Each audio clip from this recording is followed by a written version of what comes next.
Hola chicos, avanzamos con nuestro temario de ciencias sociales. Estamos trabajando historia de México. Vamos a ver el porfiriato, por qué es tan importante esta etapa, cuáles fueron sus características, quién fue Porfirio Díaz obviamente y por qué marca un antes y un después en nuestra historia. El porfiriato está dividido, chicos, en cuanto a la opinión histórica. Algunas personas, algunos historiadores lo ven como algo muy negativo y a contraparte algunas personas, analistas, lo ven como algo favorable o incluso positivo. Eso ya depende, ¿no? De cada historiador, de cada alumno incluso. Ustedes si investigan van a ver una división muy clara, ¿no? En la opinión sobre Porfirio Díaz y su etapa. El porfiriato, me dice aquí, un periodo entre los años 1876 y 1911. Durante este tiempo, Porfirio Díaz fue presidente de México. El porfiriato se interrumpió por 4 años, de 1880 a 1884. Recuerden que todavía antes de la revolución, el mandato era de 4 años, ¿vale? Ahorita, bueno, no ahorita, después de Lázaro Cárdenas se estipula otra vez de 6 años, pero antes era de 4, ¿no? Por eso esta etapa. Cuando ejerció la presidencia, ¿quién? Manuel González.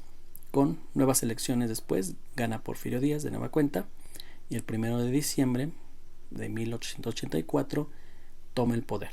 Hasta 1911, que es cuando estalla la revolución y tiene que abandonar el país. Bueno, este pequeño periodo da a Porfirio Díaz tiempo para hacer algunas reformas y después de tomar el poder, ya en el 84, poder ejercer la reelección. ¿Sí? Ese fue el movimiento que se hizo en estos 4 años.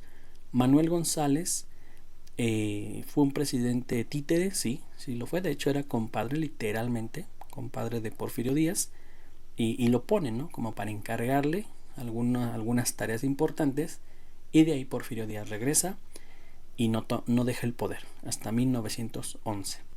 Bueno, esta es la pequeña introducción, los años importantes, pero vamos a ver desde dónde surge el porfiriato o dónde aparece Porfirio Díaz.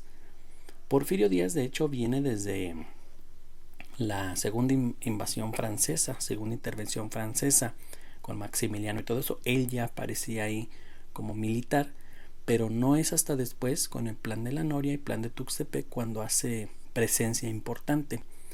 El plan de la Noria, chicos, fue un plan de rebelión.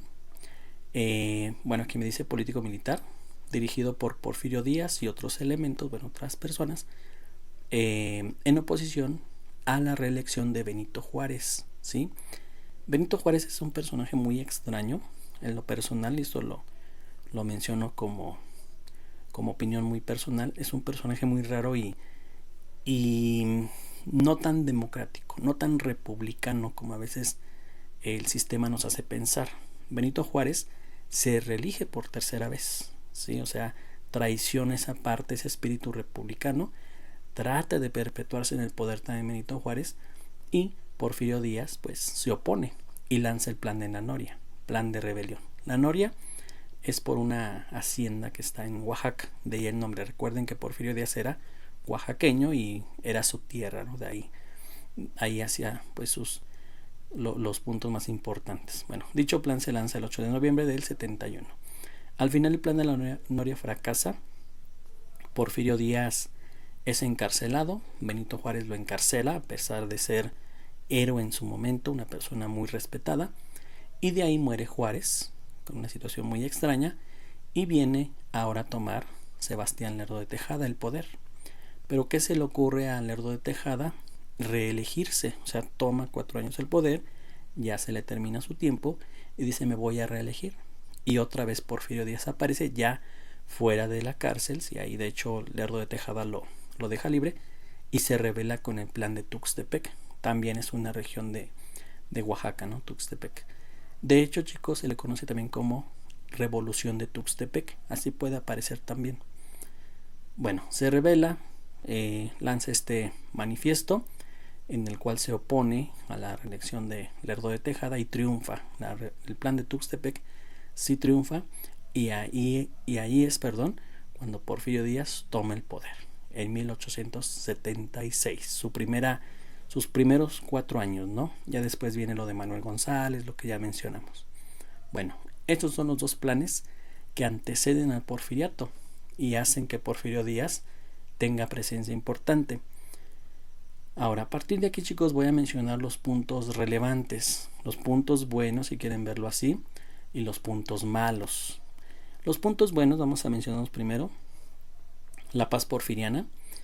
México venía de una lucha interna, guerra de reforma, de una pérdida de territorio, guerra con Estados Unidos, segunda intervención francesa, primera intervención, guerra de los pasteles, etc.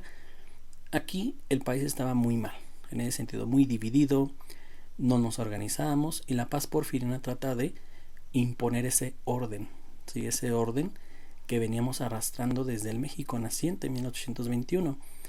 Y de ahí Porfirio Díaz dice paz y orden, ¿vale? Paz y orden, pero ese orden incluso a veces violento, pero al final Porfirio Díaz, como buen militar que era, impone el orden para poder tener una política de conciliación en el país, sobre todo en el lado religioso, con la iglesia. Ese es uno de los grandes triunfos del porfiriato al inicio, que concilia muy bien con la iglesia. Dice, ya no hay que pelear, ya no hay que hacer guerra, los dos dependemos, bueno, uno depende de cada uno aquí, y debe de haber conciliación en lo religioso también. Y de ahí también ya eliminamos la ley Lerdo, ¿recuerdan? Ahí se elimina y todos quedan contentos, ¿no? Con la política de conciliación de Porfirio Díaz. Con ese orden y esa tranquilidad, chicos, Porfirio Díaz empieza a industrializar el país. Cuando hay tranquilidad en un país, cuando no tiene guerra y conflictos internos, los capitales empiezan a fluir, las inversiones, y en este caso, si checamos los años, estamos en plena segunda revolución industrial, bueno, de hecho ya tardía, ¿no? Pero aquí al final empieza a llegar la industrialización al país, la industria pesada, que hoy en día pues es muy característica, sobre todo del norte. Empieza a llegar capital extranjero, el ferrocarril también se empieza a impulsar de una gran manera, se empieza a conectar el país. A veces pensamos que Porfirio Díaz fue el creador, bueno, no creador, el que trae el ferrocarril aquí a México, pero no, fue Lerdo de Tejada. Lerdo de Tejada trae el ferrocarril por primera vez, pero Porfirio Díaz lo expande de una manera muy importante, conectando al país, sobre todo en el aspecto comercial, ¿vale? También trae el telégrafo, eso sí lo hizo Porfirio Díaz. Hay gran desarrollo cultural, en las artes, en la ciencia, impulso a la educación hasta cierto punto, pensamiento científico, etcétera, ¿sí? Esa es la parte favorable del porfiriato. El positivismo, chicos, lo vamos a ubicar como esa corriente de carácter científico que impulsa a la industria. Porfirio Díaz apoya mucho esa parte. Digamos que esto podría ser lo bueno, si lo queremos juzgar así, ¿no? Ahora vamos con la parte no tan buena o parte negativa, que incluso esto, chicos, lo de mi lado derecho, lo pueden catalogar como la antesala de la revolución o antecedentes. Esto bien puede valer, ¿no? Como antecedente a la Revolución Mexicana. De este lado tenemos desarrollo del lado izquierdo, pero acá un nulo desarrollo social, o sea, no era un desarrollo para todos, ¿sí? Los de abajo pues no veían muy bien ese progreso, ¿no? En el porfiriato. Un oligarquía en el poder, un gabinete muy bien atornillado en el poder, que era muy difícil remover. Una situación democrática no existía en el porfiriato. Los mismos que llegan al poder con Porfirio Díaz son los mismos que lo acompañan durante casi 30 años, ¿no? En su larga travesía en la administración. Falta de libertades, un sistema de latifundio, de hacienda, ¿sí? Donde el sistema pues era administrado por un cacique, donde abusaba, no había derechos laborales, no había una situación favorable para el campesino, para el peón de la hacienda. Era una situación muy lamentable, ¿sí? Acá lo podemos ver como algo agradable, ¿no? La industrialización, pero ya el otro lado de la moneda, pues a veces no lo pensamos. Y aquí vendría a ser algo muy, muy negativo, ¿no? Obviamente la gente en su mayoría no sabía leer ni escribir, sufrían abusos de todo tipo. Las tiendas de raya, chicos, eran estas, bueno, tiendas, ¿sí? Que había en las haciendas. Ahí se les asignaba a los peones su pago, pero muchas veces los peones no sabían leer ni escribir, en su mayoría.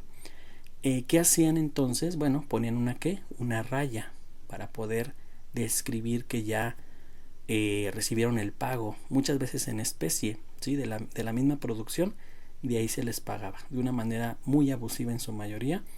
Por eso tienda de raya. Incluso la expresión, ¿no? Todavía se puede usar como rayé o algunas veces decimos bien rayado, o sea, como algo bien beneficiado, ¿no? Pero de ahí viene la expresión de la tienda de raya, porque la gente no sabía ni su nombre, no escribir. Bueno, envejecimiento del sistema político, ¿sí? No había un sistema meramente democrático, había elecciones, pero muy, muy amañadas, obviamente.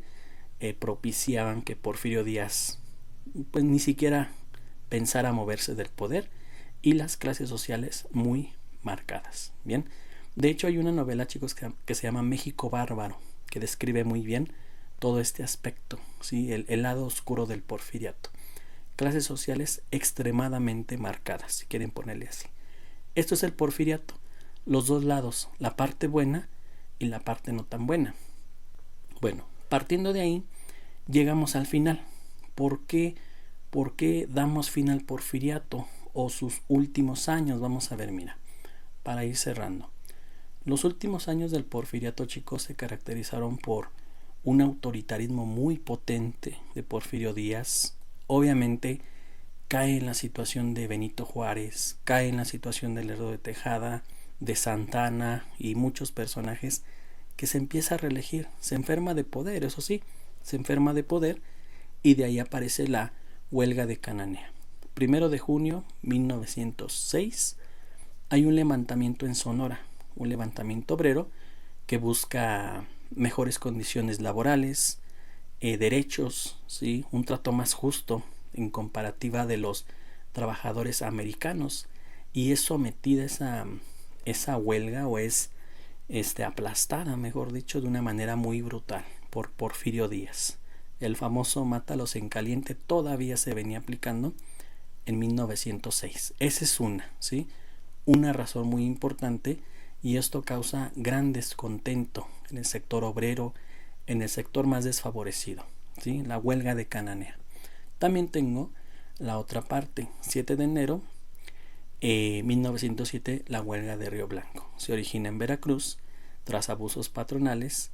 Igual hay un levantamiento en contra de estos abusos, y los campesinos en este caso son oprimidos de una manera muy, muy brutal, muertos, desaparecidos por parte del régimen de Porfirio Díaz, que veía amenazada la estabilidad, y estaba muy bien, ¿no? La conciliación nacional, la paz porfiriana, pero en este contexto era un abuso por parte de Porfirio Díaz, que ya estaba más que atrincherado en el poder, ¿sí? De ahí ya es un dictador puro y duro.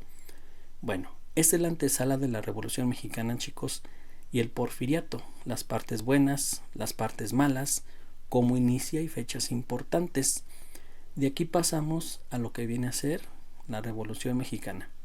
Cuídense mucho.